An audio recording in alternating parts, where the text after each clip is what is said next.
Selamat hari Minggu Sitri. Hari ini hari yang indah, harinya Tuhan.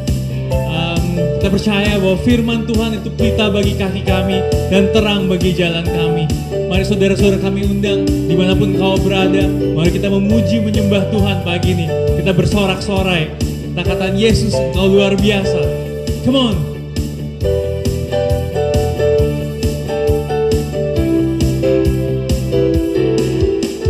Firman-Mu Tuhan, pelita bagi kakiku.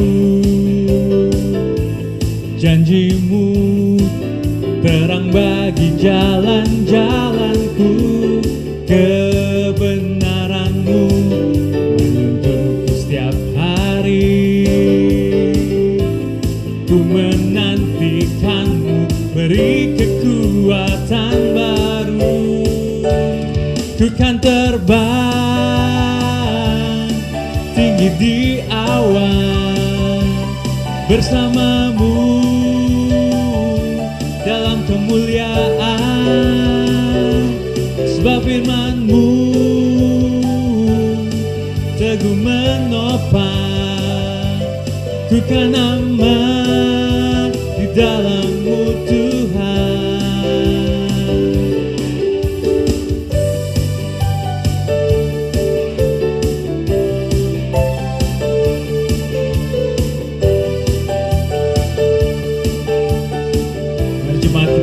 Firman-Mu pelita bagi kaki kami. Firman-Mu Tuhan, pelita bagi kakiku. Janji-Mu terang bagi jalan-jalanku. Kebenaran-Mu menuntunku setiap hari. Ku menantikan-Mu, beri kekuatan baru. Come on, ku kan terbang tinggi di awan bersama-Mu dalam kemuliaan. Sebab firman-Mu teguh menopang. Ku kan aman di dalam-Mu Tuhan. Jalan-Mu di atas jalan-jalanku. Rancangan-Mu melebihi rancanganku. Firman-Mu sungguh telah membebaskanku. Berjalan lebih tinggi, berjalan bersama-Mu. Ku kan terbang tinggi di awan bersama-Mu dalam kemuliaan. Sebab firman-Mu teguh menopang. Ku kan aman di dalam-Mu Tuhan. Ku kan terbang tinggi di awan bersama-Mu dalam kemuliaan. Sebab firman-Mu teguh menopang. Ku kan aman di dalam-Mu Tuhan. Ku kan aman di dalam-Mu Tuhan. Ku kan aman di dalam-Mu Tuhan. Berjemaat kita berikan sorak-sorai. Tuhan, kami aman di dalam Engkau Tuhan. Selamanya kami aman Tuhan. Yes, luar biasa Tuhan.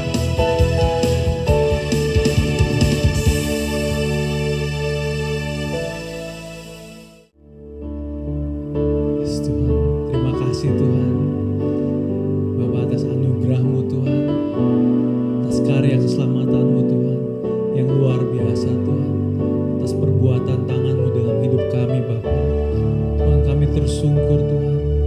Kami terkagum Tuhan akan anugerah-Mu Tuhan. sungguh luar biasa Tuhan. Terima kasih Tuhan. Anugerah-Mu kepadaku tak pernah berubah. Perbuatan-Mu terlukiskan di dalam hatiku. Tercengangku dibuat-Mu, ku kagum padamu. Tak ada hal di hidupku yang luput darimu. Kau indah, kau mulia, tiada sepertimu. Ku ingin hidupku menyenangkanmu. Kau terawal dan terakhir, pencipta segalanya. Seluruh bintang pun bersinar oleh ucapan-Mu. Engkau pun mengasihiku, penulis hidupku. Tak henti segenap nafasku menyembah-Mu Yesus. Kau indah, kau mulia, tiada sepertimu. Ku ingin hidupku menyenangkan-Mu. Segala puji, segala hormat, segenap hatiku menyembah-Mu. Terimalah segenap hidupku sebagai persembahan yang hidup. Segala puji, segala hormat, segenap hatiku menyembah-Mu. Terimalah segenap hidupku sebagai persembahan yang hidup.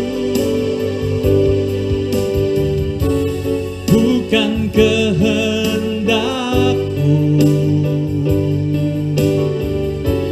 namun kehendak-Mu. Hidupku bagi-Mu. Kau indah, kau indah, kau mulia. Ku ingin hidupku menyenangkan-Mu.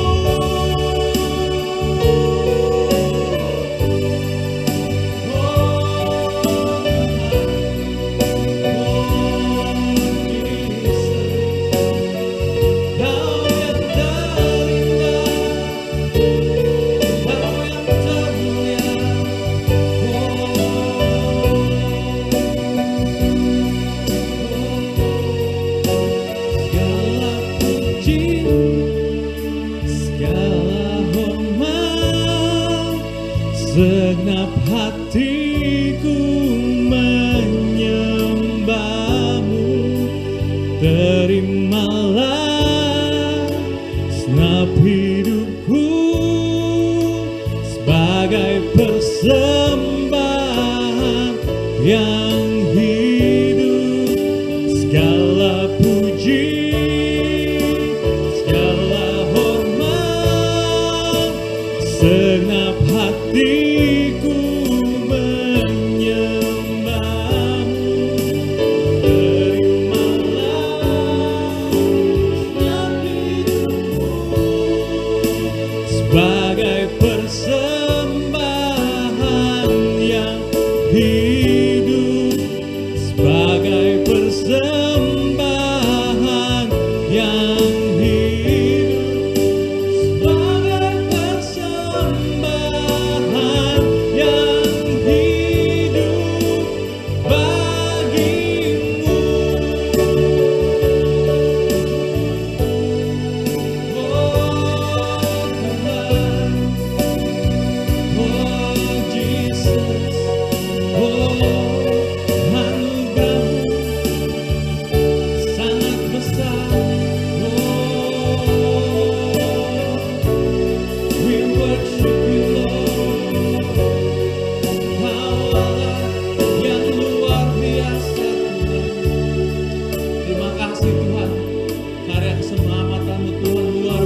akan kesetiaan-Mu dalam hidup kami.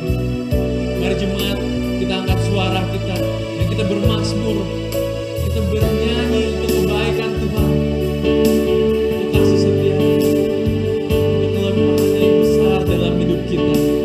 Kerala basyek, kerala baba, kerala basyek, kerala baba, kerala basyek, kerala baba, kerala basyek, kerala baba, kerala basyek, kerala baba, kerala basyek, kerala baba. Oh haleluya, oh Tuhan, oh Jesus, kami sembah Engkau, kami agungkan nama-Mu Tuhan. Oh di atas segala-galanya, di atas semuanya, Kau lebih besar Tuhan. Kami kagum akan Kau. Oh we stand in awe of You, Lord. Thank You Jesus. We want to give You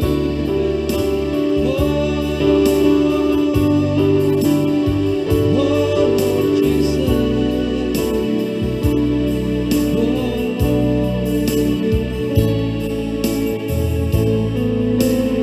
Thank You Jesus.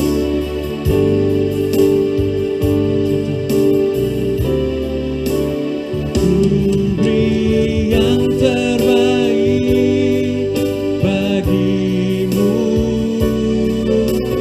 ku relakan segalanya. Yang terbaik bagimu, senap hatiku dan senap jiwaku. Kami beri yang terbaik untuk Kau Tuhan, yang terbaik bagimu. Ku relakan segalanya. Yang terbaik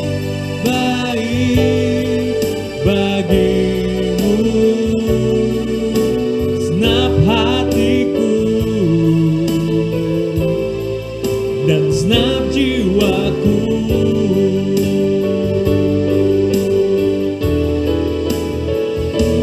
Beri yang terbaik bagimu, ku relakan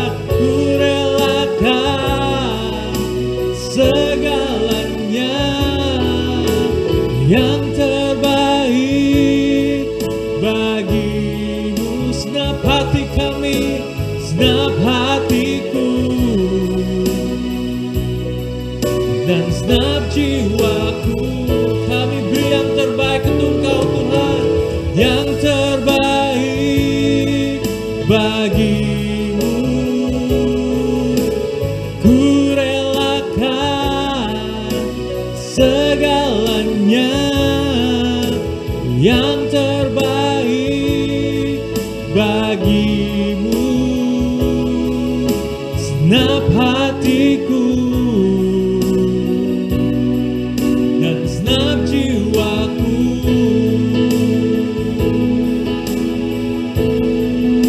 Senap hatiku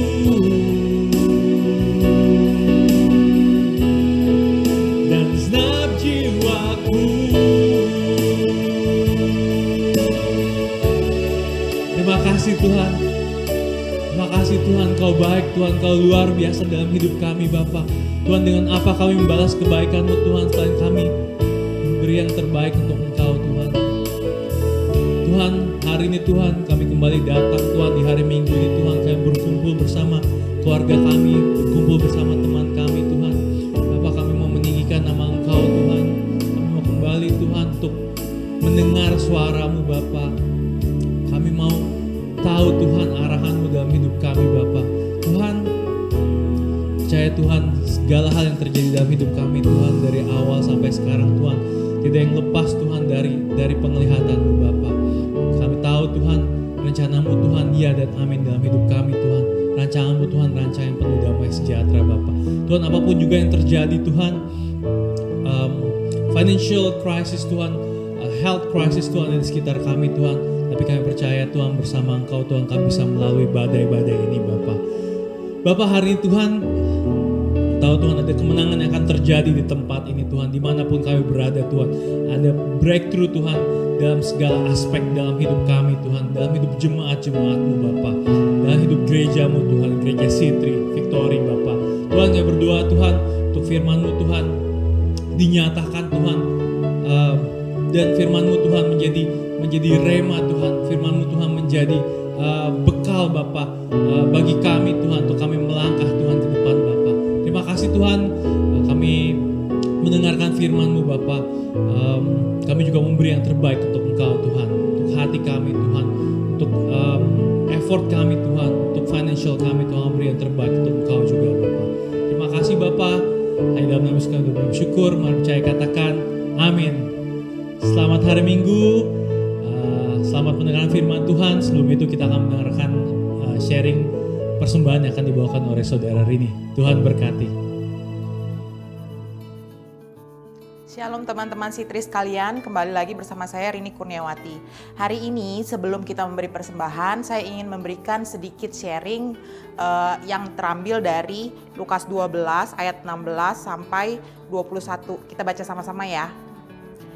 Kemudian ia mengatakan kepada mereka suatu perumpamaan, katanya, ada seorang kaya, tanahnya berlimpah-limpah hasilnya. Ia bertanya dalam hatinya, apakah yang harus aku perbuat sebab aku tidak mempunyai tempat di mana aku dapat menyimpan hasil tanahku. Lalu katanya, inilah yang akan aku perbuat. Aku akan merombak lumbung-lumbungku dan aku akan mendirikan yang lebih besar dan aku akan menyimpan di dalamnya segala gandum dan barang-barangku. Sesudah itu, aku akan berkata kepada jiwaku, jiwaku ada padamu banyak barang, tertimbun untuk bertahun-tahun lamanya. Beristirahatlah, makanlah, minumlah, dan bersenang-senanglah. Tetapi firman Allah kepadanya, hai engkau orang bodoh, pada malam ini juga jiwamu akan diambil daripadamu. Dan apa yang telah kau sediakan untuk siapakah itu nanti? Demikianlah jadinya dengan orang yang mengumpulkan harta bagi dirinya sendiri, jikalau ia tidak kaya di hadapan Allah. Jadi perumpamaan ini Yesus mau menceritakan tentang seorang kaya yang fokus hidupnya adalah mengumpulkan harta benda di bumi. Jadi dia selalu bekerja keras, biarpun dia sudah banyak harta, sudah merasa cukup, tapi dalam dirinya dia nggak pernah merasa cukup. Dia bangun lagi bisnis baru tanpa memikirkan orang-orang di sekitarnya. Dia lupa dengan keluarganya, dia lupa dengan saudara-saudaranya, lupa dengan teman-temannya. Jadi fokusnya hanya melulu soal harta. Sampai satu hari Tuhan bilang, oke, waktu kamu sudah cukup di bumi. Kamu harus meninggal hari ini, malam ini. Lalu yang menjadi pertanyaannya adalah bagaimana dengan harta yang sudah dikumpulkannya selama ini? Apakah harta itu menjadi berguna? Tidak. Makanya Tuhan Yesus bilang itu adalah orang kaya yang bodoh. Kita sebagai anak Tuhan harus menjadi lebih bijak. Saya bukan bilang kalau nggak boleh untuk bekerja keras, enggak. Itu harus semangat yang harus kita punya. Tapi ketika kita mempunyai berkat, alangkah baiknya kalau kita bisa membagi berkat kita kepada orang-orang di sekitar kita. Kita juga bisa membantu pekerjaan-pekerjaan Allah di bumi ini. Gitu. Kita bisa bantu gereja-gereja. Jadi ketika kita mendapat berkat di bumi, kita juga bisa menabung sedikit di surga. Ketika kita nanti harus meninggalkan dunia, harta kita nggak menjadi sia-sia, tapi kita sudah mempunyai harta di surga. Jadi kesimpulannya pada hari ini, apakah Anda mau menjadi seperti orang kaya yang bodoh atau apakah Anda mau menjadi bijak? Pilihan itu adalah di tangan Anda. Anda mau jadi yang mana? Mari kita berdoa. Tuhan, terima kasih ya Bapa atas berkat-Mu ya Bapa.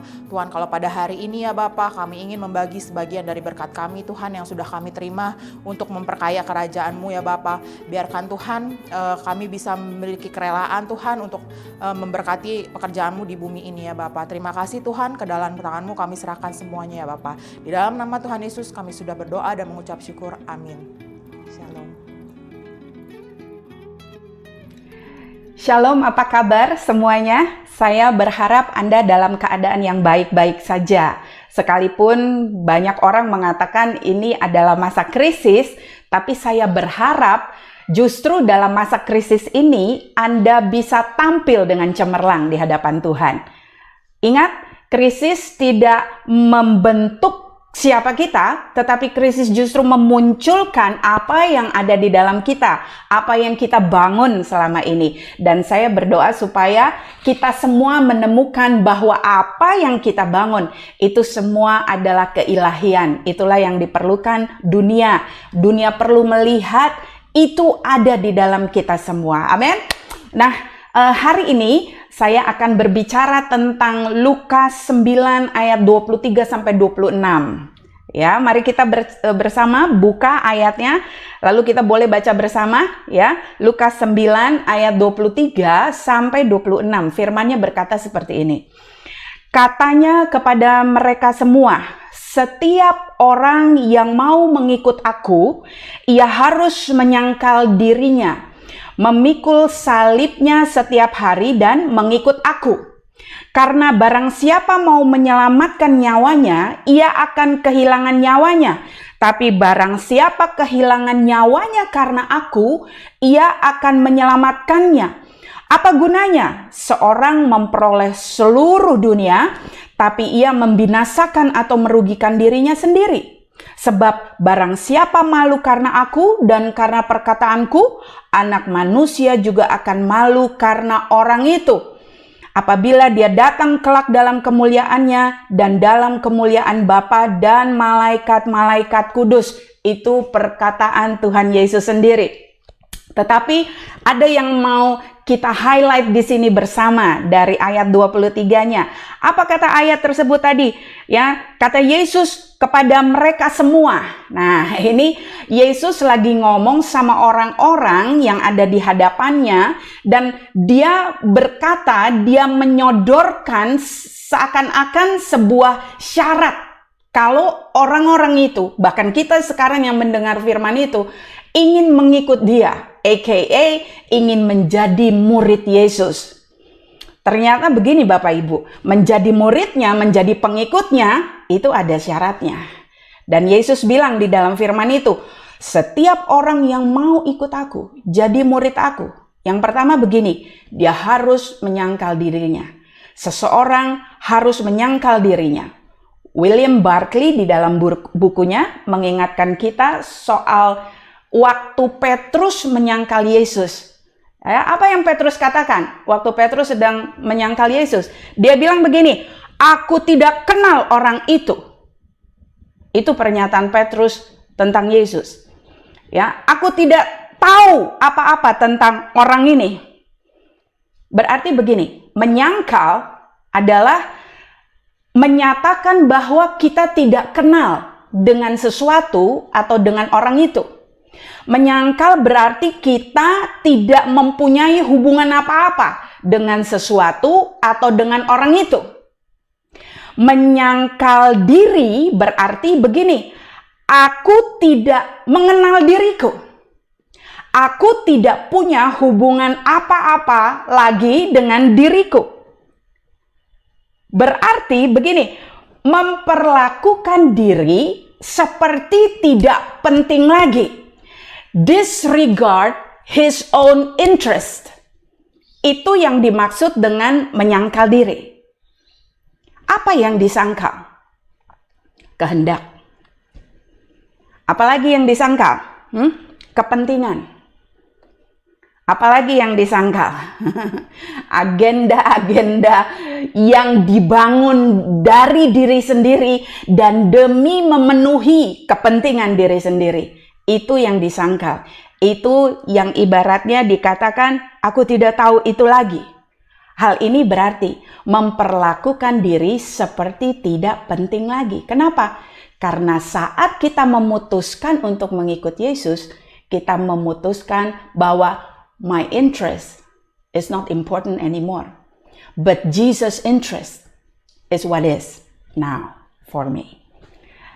Demikian seperti itu makna dari menyangkal diri. Ya, mengikut Yesus berarti begini, bukan lagi kita yang memimpin hidup kita, bukan kita lagi yang menentukan arah hidup kita mau kemana, tetapi menyangkal diri berarti ya kita harus melupakan bahwa kedaulatan diri kita itu ada. The Message Bible ngomongnya lebih simpel. Dia bilang begini, anyone who intend to come with me, kata Jesus, has to let me lead. Harus membiarkan Yesus yang memimpin. You are not in the driver's seat, but He is. Singkatnya demikian. Yesus yang memegang kedaulatan di dalam hidup kita. So, kehendak kita tidak ada lagi, karena itu tidak penting lagi. Tetapi kehendak Kristuslah yang menjadi paling penting, yang menentukan di dalam hidup kita selanjutnya. Amin. Amin ya. Yang kedua, Tuhan Yesus bilang begini, setiap orang yang mau mengikut aku, dia harus memikul salibnya. Take your cross. Ya. Nah, Yesus tahu apa sih tentang salib? Saya mau kasih tahu, dia tahu banget tentang salib. Dari mana dia tahu salib? Yesus hidup di Nazaret, di daerah yang berada di bawah penjajahan Romawi saat itu. Dan sejarah mencatat, waktu Yesus berumur kurang lebih 11 tahun, ada pemberontakan lahir di daerah tempat tinggalnya, dekat dengan desanya Nazaret. Sekitar 4 mil dari Nazaret, ada seorang pria memimpin suatu pemberontakan namanya Yudas waktu itu. Dia mengumpulkan tentaranya di desa Sephora di dekat Nazaret. Apa yang terjadi? Sebelum pemberontakan itu berhasil, tentara Romawi secara tiba-tiba menyerang desa Sephoris itu. Sephoris ya. Menyerang desa itu dengan tiba-tiba. Dia bakar habis sampai rata tanah desa itu. Penduduknya hampir seluruhnya dijual sebagai budak. Dan apa yang terjadi dengan para pemberontak ini? Sekitar 2.000 orang pemberontak, semuanya disalib dan didisplay di sepanjang kiri kanan jalan dari desa itu menuju pusat kota. Tentara Romawi melakukan itu sebagai peringatan buat yang lain. Supaya begini, jangan coba-coba untuk memberontak melawan kami. Itu message-nya. Kira-kira Yesus tahu tentang hal itu? Pasti. Karena hal itu adalah hal besar. Saya percaya semua orang di daerah itu mengetahui persis peristiwa itu. So Jesus know about the cross? Yes. Pasti dia tahu. Memikul salib berarti begini, siap menghadapi situasi yang seperti itu. Memikul salib berarti begini, siap sedia menjalani hal yang paling buruk demi kesetiaan kita kepada Yesus. Siap sedia menghadapi perlakuan yang buruk yang bisa dilakukan orang atas kita. Karena kita sedang melakukan kebenaran demi kesetiaan kita kepada Kristus. That is the meaning of bear your cross. Saya mengatakan ini ya, saya tahu persis ada rasa pedih. Tapi di saat yang sama dengan anehnya, saya bisa merasakan satu gairah yang luar biasa. Saya tahu memikul salib bukan pekerjaan yang mudah. Tidak pernah Tuhan bilang mudah. Tetapi begini loh, kalau boleh dia terjemahkan dengan cara yang sederhana. Memikul salib berarti begini, don't run from suffering, embrace it. Jangan lari dari penderitaan, tapi rangkul itu, and follow me, because I will show you how.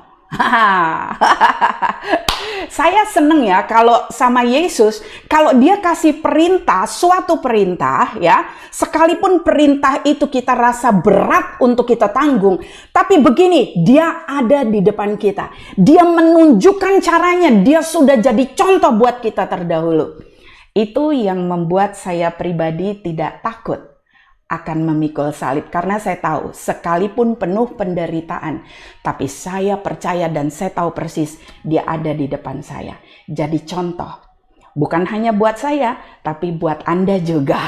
Dan dia akan menunjukkan apa yang harus kita lakukan. Kenapa? Karena dia sudah pernah ada di situ. Wow, dia Tuhan yang bukan hanya bicara, yang bukan hanya kasih perintah ini dan itu seenak dia, enggak. Tapi dia sudah jalani itu, dia sudah lakukan itu. Jadi waktu dia berbicara, dia tahu persis rasanya seperti apa. And still, he encourage us to do it. Because dia ada di depan kita. So apa yang kita takutkan? I'm not scared. Dan saya berharap Anda juga tidak takut untuk memikul salib. Amin, amin.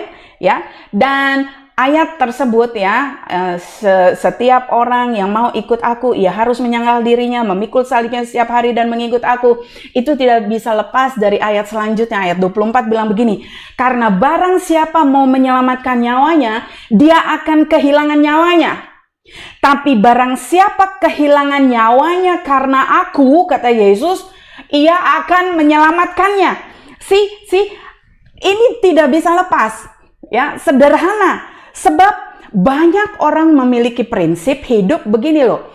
Kita mau tetap dapetin yang terbaik, kita tetap mau menerima yang dahsyat itu, yang hebat itu, tapi di saat yang sama kita nggak mau melepas apa yang ada di tangan kita. Yang kita pikir itu bagus juga kok. Ya, banyak orang hidup dengan keserakahan jenis itu ya.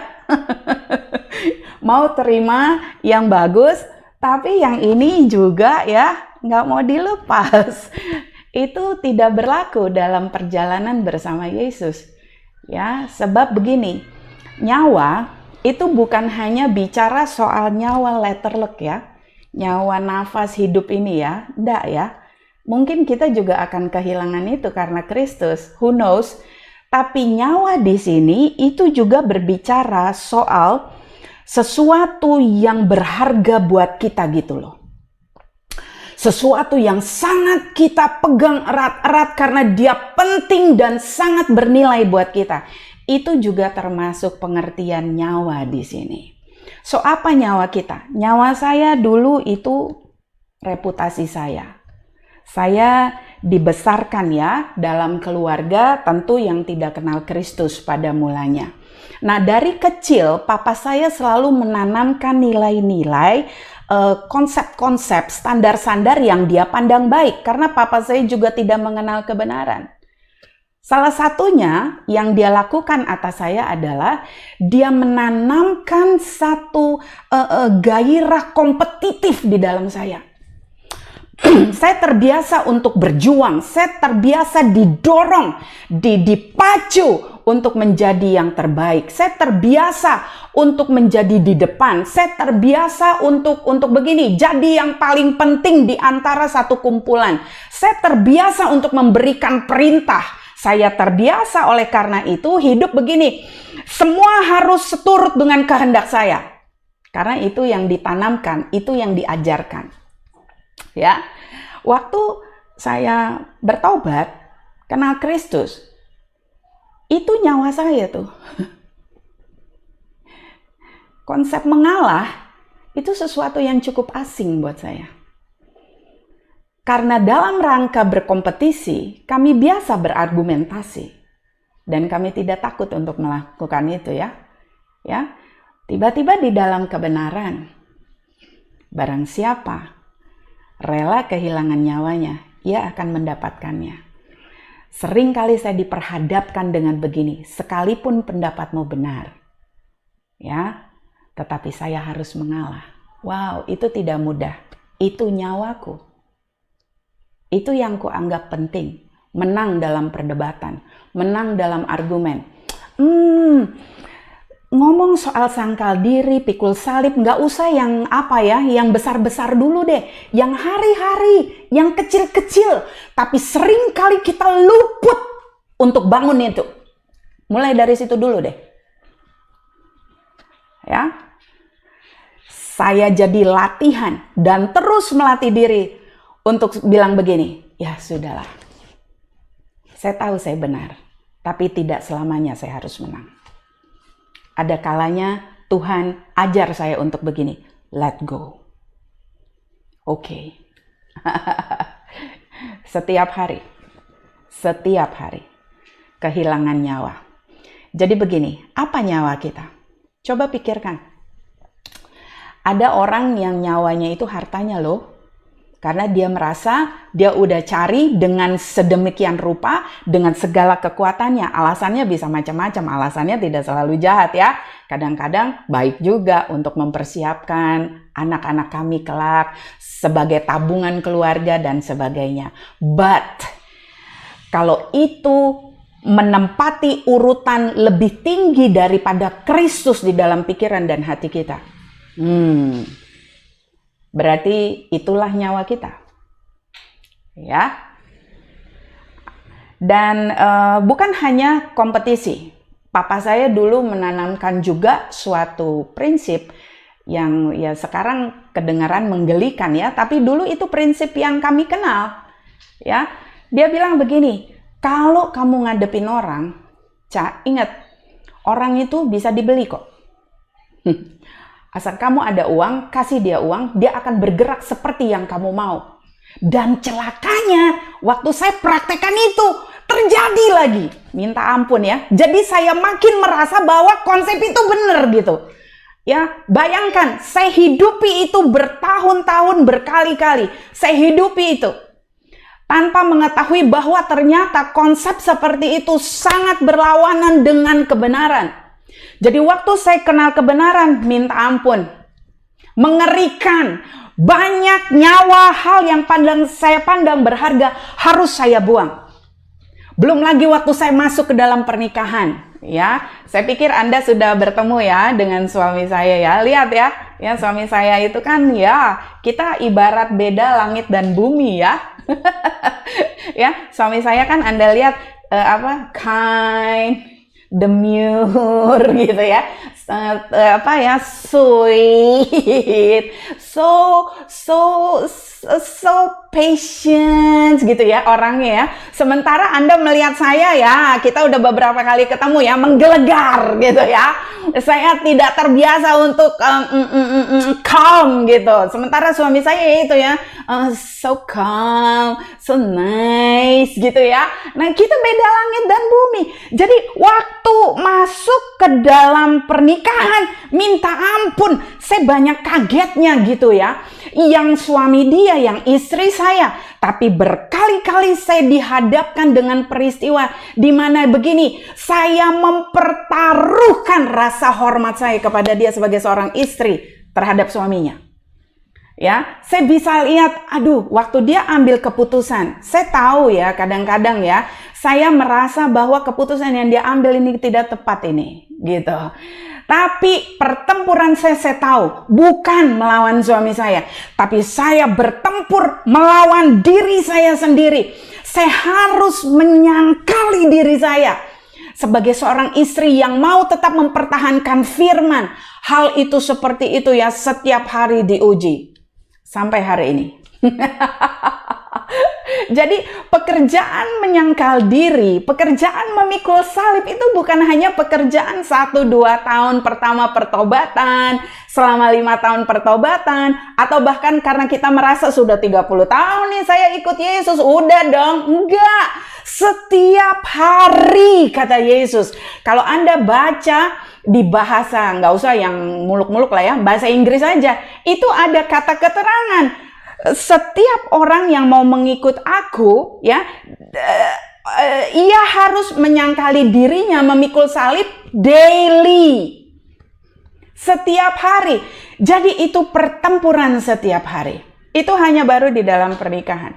Dalam hidup saya yang lain, salib saya bagaimana? Banyak sekali ya.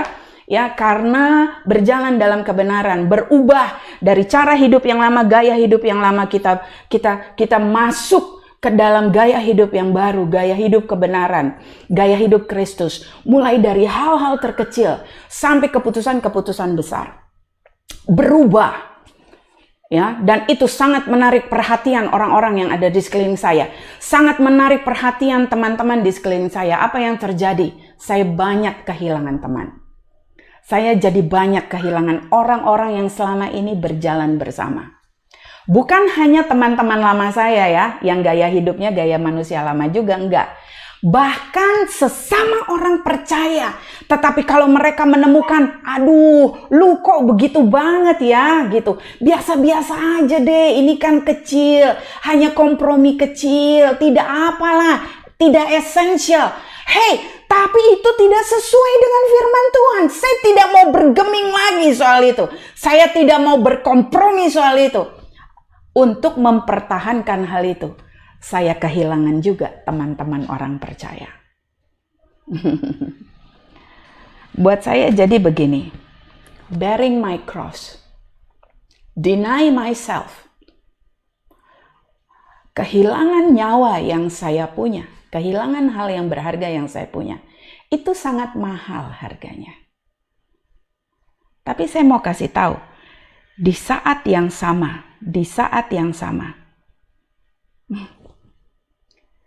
apa yang dia berikan kepada saya itu tidak bisa dihitung, tidak bisa dibakukan dalam satu nilai karena terlalu berharga. Penyertaannya, damai sejahteranya, sukacita yang ada di dalam kita, ya, itu tidak bisa dinilai dalam bentuk nilai apapun. Itu tidak tertara. Ya.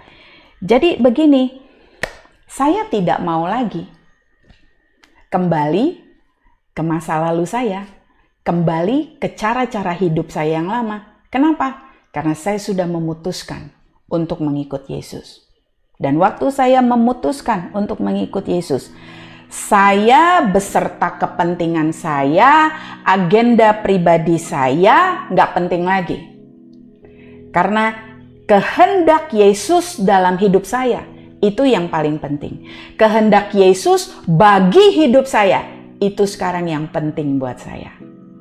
Dan saya tidak takut menghadapi segala sesuatu yang disodorkan kehidupan buat saya. Karena saya siap menanggung segala perkara itu bersama Dia dan di dalam Dia. Ya, saya tidak perlu memberontak terhadap kebenaran lagi karena saya tahu sekalipun rasanya sakit, rasanya penuh penderitaan, tapi ada upah yang menantikan saya di ujung perjalanan ini. Ya. Yesusku tidak akan malu mengakuiku di hadapan Bapakku. Itu upah kita kelak, Bapak Ibu. Ya, Dia tidak akan menyangkali kita. Apa yang lebih besar dari itu? My God. Dan ini, saya tidak takut kehilangan apa-apa. Anda juga harusnya tidak takut kehilangan apa-apa. Kenapa? Apa yang dahulu kita anggap penting? Apa? Sebutkanlah. Reputasi, mimpi-mimpi duniawi, ambisi-ambisi pribadi. Saya tidak takut lagi kehilangan itu semua. Karena saya percaya saat saya bersedia untuk kehilangan semua itu demi Dia, justru Dia akan memberikan yang terbaik buat saya dan juga Anda. Itulah kualitas dari orang-orang yang mengikut Yesus. Itulah makna sebenarnya dari mengikut Kristus. Setiap hari. Saya ulangi sekali lagi. Setiap hari. So begini, berjuanglah. Berjuanglah terus. Jangan menyerah, jangan mundur. And I will see you in the finish line. Tuhan memberkati Anda semua. Bapak, Ibu, saudara-saudari sekalian, Allah mengasihi setiap saudara. Dan Allah mau setiap saudara membuat pilihan untuk benar-benar percaya pada Yesus dan mengikuti Yesus. Seperti apa yang diperintahkan, barang siapa yang mau mengikuti aku, dia perlu memikul salib. Jadi kalau Anda hanya percaya pada Yesus tapi belum memikul salib, hanya mau percaya pada Yesus dan menerima juru selamat tapi hidup semau-maunya, saya perlu berkatakan saudara perlu bertobat dari hal-hal demikian, karena itu adalah false belief, kepercayaan yang salah. Dan saya percaya bahwa anugerah yang Tuhan berikan bukan untuk sia-sia, disia-siakan atau digampangkan, karena itu anugerah yang mahal. Meskipun kita menerima keselamatan itu dengan cuma-cuma, Yesus mati di kayu salib bagi setiap dari kita supaya kita punya hubungan, tapi jangan disia-siakan. Nah, kita perlu dapat kekuatan dari Tuhan untuk mengatakan tidak suatu pencobaan datang untuk kita bisa hidup kembali sebagai manusia lama, dan kita bisa berani mengatakan tidak, dan kita bisa mengatakan iya kepada keinginan Allah atau kehendak Allah. Jadi saya memberikan kepada setiap saudara pilihan altar call pada saat ini. Kalau saudara mau untuk rededikasi kehidupan saudara kembali untuk menjadi pengikut Yesus dan jadi murid Yesus. Kalau itu saudara bisa taruh tangan saudara di yang kiri di dada saudara. Kita berdoa pada saat ini. Bapa, kami datang pada saat ini dalam nama Tuhan Yesus. Ampuni setiap pengertian kami yang tidak benar. Kalau kami hanya mau percaya pada Yesus tapi tidak menjadi pengikut Yesus dan tidak mau memikul salib. Kami seringkali mau hanya semau-maunya. Dan kami bertobat dari hal-hal yang salah, fondasi yang salah. Kami mau punya fondasi yang benar. Bahwa kami telah meninggalkan manusia lama dan ikut Engkau mengenakan manusia baru. Terima kasih untuk anugerah-Mu, kekuatan-Mu. Kami berseru di dalam nama Tuhan Yesus. Dan kami buat komitmen ini untuk mengikuti Yesus seumur hidup kami. Beri kami kekuatan untuk hal ini. In Jesus name, amen. Matius 7 ayat 21 mengatakan bukan orang yang berseru Tuhan, Tuhan yang akan masuk dalam kerajaan surga, tetapi mereka yang mendengar dan melakukan kehendak Allah, mereka lah yang akan diselamatkan. Jadi saya mau bertanya kepada setiap saudara pada saat ini, apakah saudara telah memanggil Dia Tuhan, Tuhan, tapi belum mendengar dan melakukan kehendak Tuhan? Kalau itu Anda belum lakukan, Anda perlu mengundang Yesus sebagai Tuhan. Nah, apa artinya mengundang sebagai Tuhan? Sebagai penguasa tunggal, Tuhan yang utama dalam kehidupan saudara. Kalau Tuhan yang utama sebagai juru selamat, maka Dia akan lakukan itu, saudara. Dan saudara perlu berikan seluruh hati, seluruh area kehidupan, semuanya, waktu, talenta, kebiasaan saudara, keuangan saudara, keluarga saudara, perusahaan saudara, semua yang Tuhan berikan itu adalah titipan dari Tuhan kepada saudara. Karena kita perlu pertanggungjawabkan. Kalau itu saudara untuk mau menerima Yesus sebagai Tuhan, sebagai penguasa tunggal, saudara perlu mengakui Yesus di dalam pekerjaan saudara, dalam keluarga saudara, di dalam perusahaan, di dalam hubungan saudara, di dalam keuangan saudara. Akui Dia. Tuhanlah yang menguasai seluruh keuanganku, waktuku, talentaku, hubunganku. Kalau itu saudara mau lakukan, mari kita berdoa bersama-sama. Karena dalam Wahyu dikatakan 3:21, aku mengetuk pintu. Barang siapa membuka pintu itu maka aku masuk. Dan aku bersama-sama dengan Dia bisa makan dan punya hubungan. Mari saudara, buka pintu hati saudara pada saat ini untuk mengundang Yesus sebagai Tuhan, sebagai penguasa tunggal. Bapak akan berdoa di nama Tuhan Yesus, biar Yesus boleh diundang sebagai Tuhan, menguasai hidup setiap kami yang mengakui Engkau, mengundang Engkau Yesus sebagai Tuhan dan menjadi juru selamat, sebagai Mesias. Kami minta untuk Yesus menebus, menyucikan semua dosa dan kesalahan kami. Sucikan semuanya. Sejauh timur dari barat Engkau telah sucikan itu. Dan kami mau menjadi pengikut-Mu Yesus seumur hidup kami. Tolong kami pada saat ini. Terima kasih Bapa, hanya di dalam Tuhan Yesus kami berdoa dan menerima Yesus sebagai Tuhan. Amin dan amin. Nah, jadi kita perlu setiap harinya saudara, bukan hanya pada saat ini saja terima Yesus, mengikuti Yesus, tapi juga perlu mendapat kekuatan. Dan pada saat ini juga saya mau ucapkan benediction, kekuatan bagi setiap saudara, bahwa Roh Kudus itu memberikan kepada kita konviksi, bukan penuduhan, tapi selalu membawa kita kepada arah yang benar. Angkat kedua tangan saudara pada saat ini di layar. Aku mengucapkan berkat pada saat ini, kekuatan dan anugerah, empowerment, divine empowerment, kekuatan yang ilahi bagi setiap saudara, yang bukan manusia bisa berikan tapi dari Roh Kudus yang bisa berikan, supaya saudara menjadi murid-murid Yesus dan pengikut Yesus dan mau untuk beritakan Injil. Dan tanda-tanda ini menyertai setiap saudara. Diberkati waktu engkau masuk, diberkati waktu engkau keluar, diberkati apapun yang kau lakukan, karena Tuhan menyertai engkau. Waktu engkau memegang tangan pada orang sakit dan orang itu akan sembuh. Waktu engkau bekerja, apa yang dilakukan itu akan berlipat ganda. Di dalam nama Tuhan Yesus, kalau garam dan terang dunia, Tuhan akan membuat perkenaan di depan manusia dan di depan Allah sendiri, dan melindungi engkau, menjaga engkau dari segala malapetaka, dari segala bahaya. Di dalam nama Tuhan Yesus aku ucapkan berkat ini.